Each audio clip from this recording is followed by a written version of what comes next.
በኦርቶዶክስ ስም የመጣን ነጣቂ አጭበርባሪ ተኩላን አሳያችኋለሁ። ይህንን ቪዲዮ ሼር፣ ኮፒ ሊንክ፣ ሪፖስት እና ቢት ያደረጋችሁ ለብዙዎች እንድታደርሱልኝ በእግዚአብሔር ስም ጠይቃችኋለሁ። ሁላችሁ ወደ ክርስቲያኖች ወንድማችሁ ነው ዲያቆን አቤል ነኝ። አሁን የምገኘው ጥንታዊ የሆነ ገዳም ውስጥ ነው። እዚህ ገዳም ውስጥ አባቶች እናቶች አሉ። ለነሱ እንግዲህ በአቅማችን የተወሰነ ነገር ይዘን መተናል። ጾሙን ምክንያት በማድረግ ሰላም እንደምን አላችሁ? ወንድማችሁ ነው ዲያቆን አቤል ነኝ።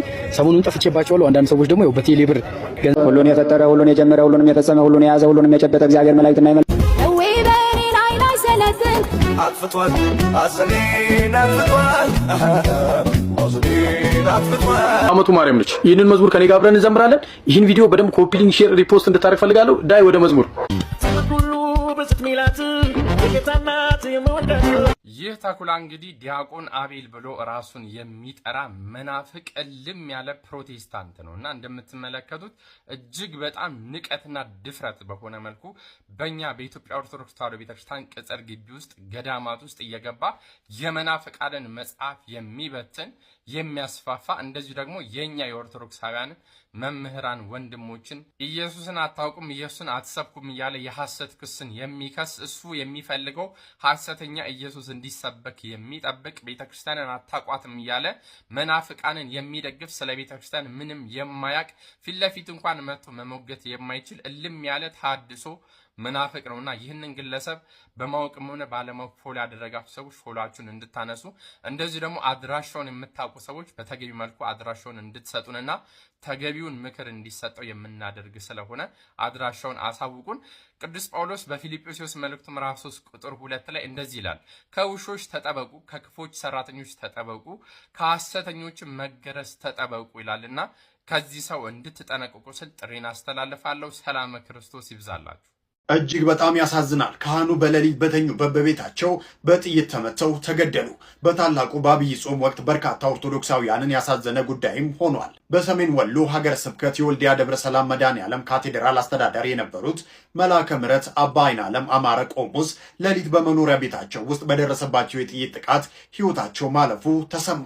በአባታችን ስርዓተ ቀብር ላይ የተገኙት የሰሜን ወሎ የደቡብ ወሎና ከሚሴ ሀገረ ስብከት ሊቀ ጳጳስ ብፁዕ አቡነ ኤርሚያስ ባስተላለፉት መሪር የሐዘን መግለጫ አባ አይናለም የቤተ ክርስቲያንን ሀብትና ስርዓት አምልኮ ለማስከበር ሌት ተቀን ሲደክሙ የቆዩ ታማኝ አገልጋይ መሆናቸውን ገልጸዋል። ብፁዕነታቸው አክለውም ለዚህ ቀና አገልጋይ መሞት ምክንያት የሆነ ሰው ባይወለድ ይሻለው ነበር በማለት ድርጊቱን በጽኑ አውግዘዋል። ምዕመናንም ለአገልጋዮቻቸው ጥበቃ እንዲያደርጉ አባታዊ መመሪያ ሰጥተዋል። በ60 ዓመታቸው ከዚህ ዓለም ድካም ያረፉት የአባታችን ስርዓተ ቀብር ብፁዕ አቡነ ኤርሚያስ የየአድባራቱ አስተዳዳሪዎች፣ የሰንበት ትምህርት ቤት ወጣቶችና በርካታ ምዕመናን በተገኙበት በታላቅ ሐዘን ተፈጽሟል። ፈጣሪ የአባታችንን ነፍስ በአብርሃም በይስሐቅና በያዕቆብ እቅፍ ያኑርልን። በነገራችን ላይ ፓስተር ዮናታን አክሊሉ ስላንተ ታቦት ቀይ ይሁን ቢጫ ይሁን ምን ይሁን የሚያቀል ነገር የለም። ትዝታው ሳሙኤል ግን ስለሚያውቀው ነገር ነው እየተናገረ ያለው። አባቶች ሲናገሩ ምን እንደሚሉ ታውቃለህ? ሺህ ፈሳም አንድ ጎማ ይነፋ የሚላሉ። እንግዲህ እዚህ በምስሉ ላይ የምትመለከቱት ማርያማዊት ማርያም የሚባል ሰው እንግዲህ ይሄንን ሰው ብዙዎች ታውቁታላችሁ። ራሱን ዲያቆን አቤል ብሎ ነው የሚጠራው። ከየት ድቁናውን እንዳገኘ አናውቅም። እንደሰማችሁት ትዝታው ሳሙኤልና ዮናታን በቃል ኪዳኑ ታቦት ላይ የተዘባበቱበትን ሐሳብ አጉልቶ እያሳየ እጅግ የምንወደው መምህር ዘማርያምን ደግሞ በምን አይነት አንቀጽ እየጠራ እያንጓጠጠ ሲሳደብ አይታችሁታል። ይህ ሰው በተደጋጋሚ እዚህ ቲክታክ ፕላትፎርም ላይ ብልጭ ድርግም እያለ የሆነ ጊዜ የኦርቶዶክሳዊ ማላ ይለብስና ከዛ በኋላ ደግሞ ድምቅ ብሎ በጴንጤ ማራት ያዩታላችሁ። በጣም ብዙ ጴንጤዎች ሰፖርት የሚያደርጉት በኦርቶዶክስ ተዋሕዶ ቤተክርስቲያን ነጠላ ውስጥ የፕሮቴስታንትን ሐሳብ የሚያራምድ ነው። ይህ ሰው በተደጋጋሚ እኔም ላይ ጓደኞችም ላይ ቪዲዮ ሰርቷል። እውቅና ላለመስጠት ብዬ አንድም ቀን መልስ መልሼ አላውቅም። ከዚህ በፊት ቂልጦ ማርያም ላይ ስንሄድ የተወሰነ ሐሳቦችን አምጥቶ እና ያያ ዘልደታ ደበደቡ ምናምን ብሎ ነበረ። አዎ እውነቱን ነው። ትንሽ ወደ ጓሮ ወስደን መጅለግ አድርገነው ቆንጠጥ አድርገነው ነበር የሚስተካከል መስሎን ማለት ነው። ይህ ሰው በጣም ደፋር ነው። ነጠላ ለብሶ እንደዚሁም ደግሞ ዲያቆን ነኝ እያለ አባቶች መነኮሳትንና ወንድሞች ዲያቆናትን ሰንበት ትምህርት ቤትን በምንፍቅና ትምህርትና በተለያየ መንገድ ቤተ ክርስቲያንን የሚያውክ ሰው መሆኑን ደርሰንበታል። በተደጋጋሚ ብንመክረው ብንዘክረው አልሰማ ስላለ የድፍረቱ ድፍረት እመቤታችን ቅድስት ድንግል ማርያም ቤተ ክርስቲያን ውስጥ ገብቶ ምንፍቅናውን ሲዘራ እጅ ከፍንጅ ይዘነው በዛ ላይ ሲወራጭ ወስደን ትንሽ ቆንጠጥ አድርገነው ነበር። ኮርኮም ነገር አድርገነው ነበር። ይሄንም ደግሞ እናንተ ጋር እየመጣ እነ ያያ ዘልደታ እነ ቢኒ ሳንጃው ደበደሙኝ እያለ ሲያለቃቀስ ነበር፣ ሲያላዝን ነበረ። ነገር ግን ይሄ ዱላ አላስተማረውም። ይሄ ቁንጥጫም ደግሞ ሊያርመው አልቻለም። ይህ ሰው በጣም አደገኛ እንደሆነ ደጋግመን ተናግረናል። አሁን ደግሞ ቤተ ክርስቲያን ውስጥ ገብቶ አባቶች መነኮሳት ጋር መጥቶ የምንፍቅና መጽሐፍ ይዞ ከቤተ ክርስቲያን ስርዓትና ዶግማ ቀኖና ውጭ የሆኑ መጽሐፍትን ይዞ መጥቶ እነሆ ሲያሰራጭ ሰሞኑን ቪዲዮን ተመልክታችሁታል። ይህንን ከማድረጉ በፊት ግን ይህ ሰው ገንዘብ ጠይቆ እየሰበሰበ እንደነበረ ታውቃላችሁ። እንዴት ናችሁ? ወንድማችሁ ዲያቆን አቤል ነኝ። ወንጌል አማኞች ከእናንተ ጋር ጉዳይ አለኝ። ያ ምንድነው? ባዮ ላይ ቴሌብርና ንግድ ባንክ አካውንት አስቀምጬ የ200 ብር ቻሌንጅ ጀምሬያለሁ። ይሄ በቃ ይሰልች፣ ሁሌ ነው ቪዲዮ የምሰራው። ምክንያቱም ያሰብነው ሀሳብ አለ። እንግዲህ ከፈጣሪ በታች የሚያስፈልገን ነገር እየጠየቀን እንሰራለን። ብዙ ቻሌንጅ አለብን። በነገራችን ላይ እኛ በውጭም በውስጥም በለው ይገባችኋል ብዬ አስባለሁ። አቡነ ተክለ ሃይማኖት ወላይታው የሚገኘው ቤተክርስቲያን ውስጥ ገብቶ ለአባቶች አድሏቸዋል ማለት ነው። ቅድም እንደነገርኳችሁ በዕለቱ እንቆ ማርያምን ባነገስን ጊዜ ይህ ሰውዬ የነ ትዝታው የነ ፓስተር ዮናታን እንደዚሁም የነ በጋሻው አሽከርና ተላላኪ ነው፣ ተጠንቀቁት ብለን በተደጋጋሚ ነግረናቸው ነበር። ስለዚህ የሀገረ ስብከቱ ስራ አስኪያጅ ክቡር መልአከ ሕይወት ንጉሴ፣ የሚመለከታቸው አካላት እንዲሁም ደግሞ ብፁዕ አባታችን አቡነ ይስሐቅ ይሄ ልጅ ስር ሰዶ ነገር ከማበላሸቱ በፊት የተለያዩ አድባራትና ገዳማት እየሄደ እንዲህ አይነት ስራዎችን እየሰራ ቤተ ክርስቲያንን ይበልጥ ከማወቁ ቀደም ብላችሁ እዚህ ልጅ ላይ እርምጃ እንድትወስዱ ደጋግመን ጠይቀናል። እናንተ አሁንም የሚማርላችሁና የሚስተካከልላችሁ ከሆነ አንድ እድልም ሁለት እድልም ተሰጥቶት ቁጭ ብሎ እንዲማርና ራሱን እንዲያስተካክል የንስሐ ሕይወት እንዲሰጠው አድርጉ። ተምሮ ተስተካክሎ ንስሐ ገብቶ የሚመለስ ከሆነ መልካም፣ አለበለዚያ ግን አስፈላጊውን የቤተ ክርስቲያን አስተዳደራዊ እርምጃ እንድትወስዱበት አደራ እንላለን። የአካባቢ ወጣቶች ደግሞ እንዴት አድርጋችሁ እንደዚህ አይነት ልጅ መስተካከል እንደሚገባው ታውቃላችሁና በደንብ አድርጋችሁ እንድታስተካክሉት አደራላለሁ። እንደምታስተካክሉት ደግሞ አምናለሁ። ስለዚህ ዲያቆን አቤል ነኝ እያልክ የምታወናብደው አንተ ሰው እባክህ ተመከር፣ ተመለስ፣ ንስሐ ግባ። ካልሆነ ደግሞ ሁለት ማሊያ የለበስክ የምታወናብደውን ነገር አቁምና ጠቅልለህ ምንፍቅና ውስጥ ግባ። አሊያም ደግሞ ራስን አስተካክለ ንስሐ ገብተ የበደልከውንና ያጠፋኸውን አባቶችን ቤተክርስቲያን ይቅር ጠይቀ ተመለስ።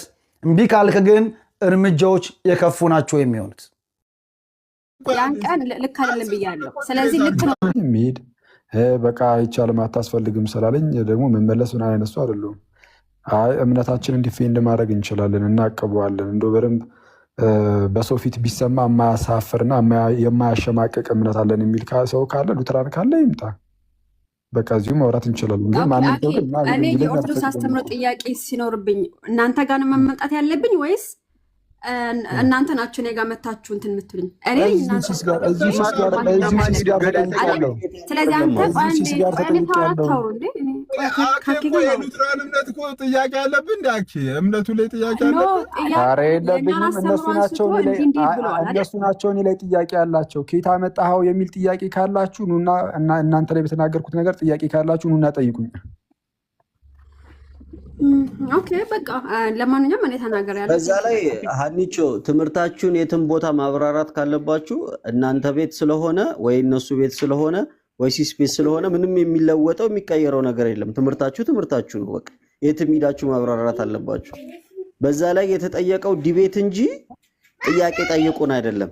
ዲቤት እናርግ ነው። በደቂቃ ተሰጥቶ ዲቤት ከተባለ መስተካከል አለበት። ትምህርታችንን እናስተምር ብሎ የሆነ ማኛ ቤት ሄዶ የለ እንዴ? ታዲያ እዚህ መምጣት ምንድን ነው የሚከብዳቸው?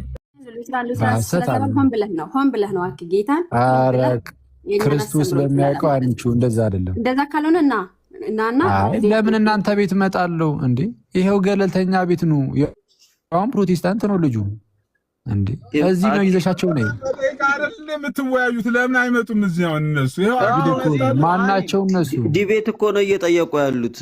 ዲቤት ከሆነ ወይ በኮሆስት ይሁን ወይ ደግሞ ሲስ ጋር ይሁን። ዲቤት ከሆነ እኮ የሚያስፈልግ ነገር አይደለም ሌላ ነገር። ኧረ ዲቤትም ከሆነ ለኮስትም የሚያበቃ ነገር የለም። ይዛቸውን አዚዮ ሲስ ጋር በጌታ በኢየሱስ ባይዘዌ ሁሉም አንተ ሼዳ ነግራቸው ይዛቸውን መጠብ ይሻለው። በዚህ ሳምንት ብዙ በደል ደርሶብናል። ሰው ቤት እየገባን ይሄ እኮ የሚታወቅ ሀቅ እኮ ነው። እኛ ገለልተኛ ቤት ኖ ማን ነው ስም አታጥፋ ፕሊስ። እኛ ጋር ምን እናቃለን? ዝም ብለን አንገባም ባላ እኔ ምን አንተ ቤት ምን አይነት እኛ ጋር አይደለም እንደዛ እየተፈጠረ እንደዛ እያልን እየገባን ነው አይደል? አንተ እንደዛ ሆነ እኔ ያንን ቀን አንዴ ያን ቀን እኔ ተጣውም ያለው ነው ሲሳንዴ አንዴ ቆይ ያን ቀን ልክ አይደለም ብያለሁ። ስለዚህ ልክ ነው ብዬ እንደወጣ ተበድለሽ ታውቂያለሽ? አንቺ ተበድለሽ ታውቂያለሽ? አንቺ ተበድለሽ ታውቂያለሽ? እዚህ ቤት እኔ ስለ በደል መቻወራውኝ እኔ ስለ በደል ምናምን አይደለም። እኛ ጋር ሰላማዊ ቤት ነው። እኛ ጋር ሰላም ተለከላችሁ ነገር ምን አለ? ይሄም እኮ ሰላማዊ ቤት ነው፣ ፍትሃዊ ቤት ነው። ይዘሻቸው ነይና እዚህ መወያየት ይቻላል። ጥሪያቸው ከገስስ ስታስወጣን ነበር ሲሶ እውነት ለመናገር ስታስወጣቸው አለበት። እሱ የተነሳው ርዕስ ይለቅ ዮሐንስ 3:5 ቆይ አንዴ ሚውት ፔትራ በጣም እኔ ጋር መሽቷል። ከይቅርታ ጋር ችግር የለም። ምን 5 ደቂቃ 5 ደቂቃ ብቻ። ርዕሱ ምንድን ነው? ርዕሱ ዮሐንስ 3:5 ዮሐንስ 3:5 እሱ የሜሪ ርዕስ ነው። ሜሪ ወጣለች በሌለችበት እሱ ቶና ጸጋ ብቻ ላይ ጥያቄ አለ ፔትራ። ትክክለኛው ትርጉም ቆይ ጸጋ ብቻ ላይ ጥያቄ አለ ፔትራ። እሱን እመጣበታለሁ። መጀመሪያ ዮሐንስ 3:5 ትክክለኛ ትርጉሙ የማን ነው የሚለው ይታይ እንጂ ሲሲ። እሺ አንዴ ቆይ፣ ነገ ከነገ ወዲያ እንመለስበታለን ፔትራዬ። እኔ ጋር በምን 6 ሰዓት ሆኗል። እኔ እኮ 1 ደቂቃ አልቆይም። አሁን አኬ የአባቶችንና የረሱች ምን ዋጋ አለው? አሁን ሄቨን የጸጋ ብቻ ላይ ያላትን አስቀምጣ እንውጣ። በቃ ሲሰረደ ከ6 ሰዓት እርሱ ላይ ሄቨን ታስቀምጥና ፔትራ የርሱ ላይ ጥያቄ ካለ ሶላ ፊዴ ላይ ካለ ጠይቅ። 1 ሰከንድ እና ወደ ሶላ ፊዴ እመጣለሁ እኮ 1 ሰከንድ። ሶላ ፊዴ ምንም ሰከንድ አይደለም። ሶላ ፊዴ ላይ ጥያቄ አለ ፔትራ አልቷል የሚባል ነገር የለም እናንተ ጋር ካልተሳሳትኩኝ። እነሱን እንዴት ነው የታውት? እኔ ግራ ገባኝ እኮ እግዚአብሔር እቺ ሳክሳሚ ነች ልጅ አንቺ በቃ ልታያይሽና እናንተ እኮ እንደዚህ አታውኑ ማለት አልቻታል። ለከተከታችሁ ስትፈልግ እናንተ ወደ ሄቨን እንምጣ ካለን ደግሞ ስላሴ ላይ ነገር እግዚአብሔር ስላሴ ላይ ክርስቶስ ኢየሱስ ከመቤታችን ስጋን ነስቷል አልነሳም? እነሱ ስጋን አልነሳም ነው የሚሉት። ከመቤታችን ስጋን አልነሳም የሚል ነገርን ያስተምራሉ። ስለዚህ እንደዚህና መሰል ጉዳዮች ላይ ደግሞ እንሄድባቸዋለን። ያው ጥምቀት አጥማቂው ሲያጠምቅ በኃጢአት ስርየት ነው ምናምን ይላሉ። ጥምቀቱ ራሱ አጥማቂው ሲያጠምቅ በኢየሱስ ስም አልነሳም የሚል ነገርን ያስተምራሉ። ስለዚህ እንደዚህና መሰል ጉዳዮች ላይ ደግሞ እንሄድባቸዋለን።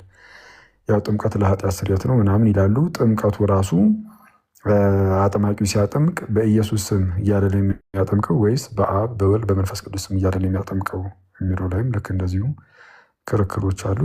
በእነዚህ እንመጣባቸዋለን። እኛም እንጠብቅሃለን። እኛም ናፍቆታችን እሱ ነው። እንደምንም ሁለቱን ጨርሰህ እንግዲህ ደግሞ ወደዚህ ሶላዎቹን ጨርሰህ ሳትጨርስ ለመጨረሱ ለአንቺ ሳይ ደግሞ እና የቀረ ነገር ማን ሊጨርሰው ነው? እዛው ጨራርሶ ይምጣ። ወደዚህ ደግሞ ምንድን ነው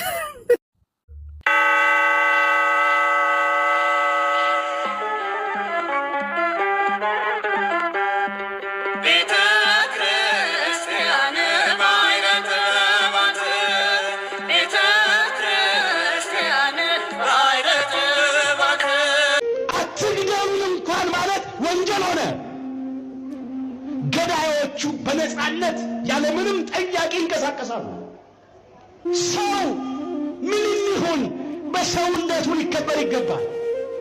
ምንም ቋንቋ ይናገር፣ ጾታው ምንም ይሁን፣ ምንም ሃይማኖት ይመን፣ በሰውነቱ መከበር አለበት። ሰው እኮ ክቡር የእግዚአብሔር ፍጡር እኮ ነው። ነገር ግን ዛሬ አንዳንድ ሰዎች ከአራዊት ከፍተው በጠራራ ፀሐይ ንጹሃን ኢትዮጵያውያንን በተለይም የኢትዮጵያ ኦርቶዶክሳዊት ተዋሕዶ ልጆችን ማተባቸውን እያዩ መስቀላቸውን እያዩ አርደው እየጣሏቸው ነው ያሉት። እዚህ ዘመን ደርሰናል። ዛሬም አስጨናቂዎቻችን ብዙ ናቸው። ጠላቶቻችን ብዙዎች ናቸው።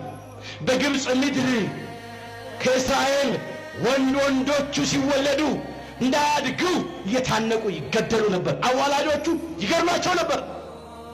ሊቀ ነቢያት ሙሴ ሞት በታወጀበት ምድር ላይ ነው እኮ እግዚአብሔር በድንቅ ሥራው ጠብቆ ሕዝቡን ሊያድን የተነሳው።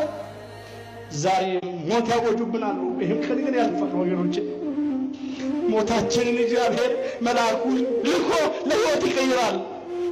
ዛሬ ይህም በዓል ስናከብር እነሱ ነፃ እንደወጡ እኛም ነፃ እንወጣለን። እንዳለቀስን አንቀርም። ደማችን እንደፈሰሰ አልቀርም። ክርስቲያኖች በቁማቸው እንደ በግ እንደታረዱ አንቀርም።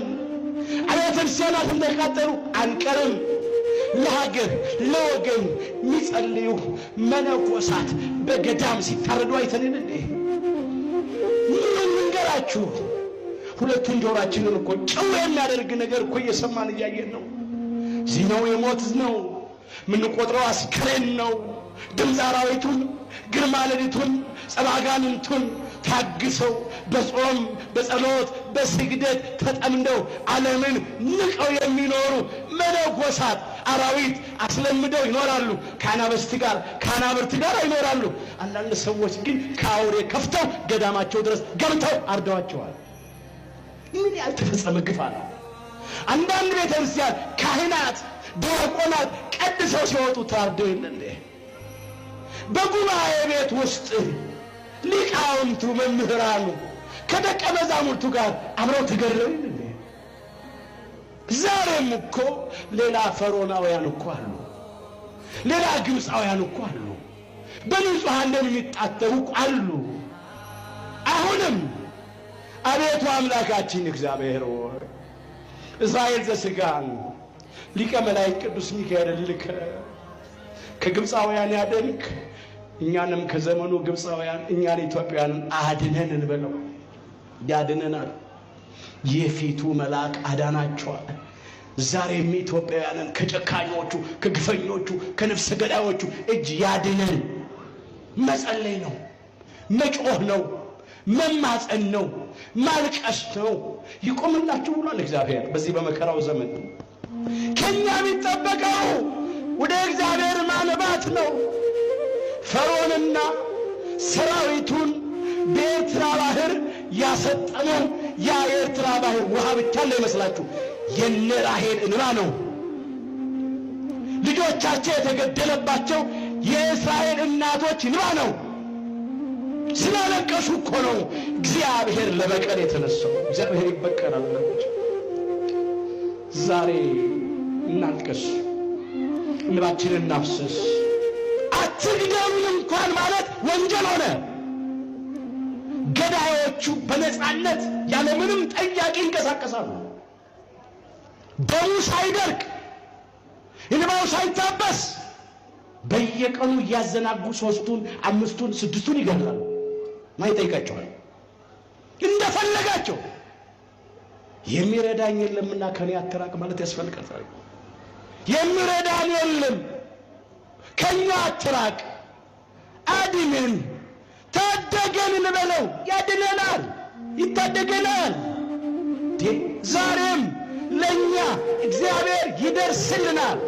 ሚሳነው ነገር የለም። ሰው ሆነው ተፈጥረው ከአውሬ ከፍተው የሚመላለሱ ሰዎች አሉ። ይሄ 21ኛው ክፍለ ዘመን ሰዎች አራዊት አስለምደው እየተጫወቱ ነው። ከአንበሳ ከነብር ከጅብ ጋር ይጫወታሉ። በጣም የሚያሳዝነው ግን አንዳንድ ሰዎች ያውም ኢትዮጵያውያን ከአውሬ ከፍተው በግፍ ንጹሐንን ሲገድሉ አይተናል። ከዚህ አድነን እንበለው። የፊቱ መልአክ አዳናቸው። ከጦርነት እንዳድነን እንለምነው። የእርስ በርስ ጦርነት፣ መበላላት፣ መነካከስ አለ። ክፎች የዘሩት የጥላቻ ዞር፣ የጎጠኝነት ዘር እየበላን ነው። የወገኖቻችንን አስከሬን ቀባሪ አቶ የምድር አራዊትና የሰማይ አሞሮች ስጋቸውን እየበሉ ነው ያሉት። በየቀኑ ሞት ነው። ዜናው አሰቃቂ ነው። እኛም የሚያድነን እንፈልጋለን። ዛሬ ሰላም የለንም። ወጥቶ ለመግባት እኮ ስጋት እኮ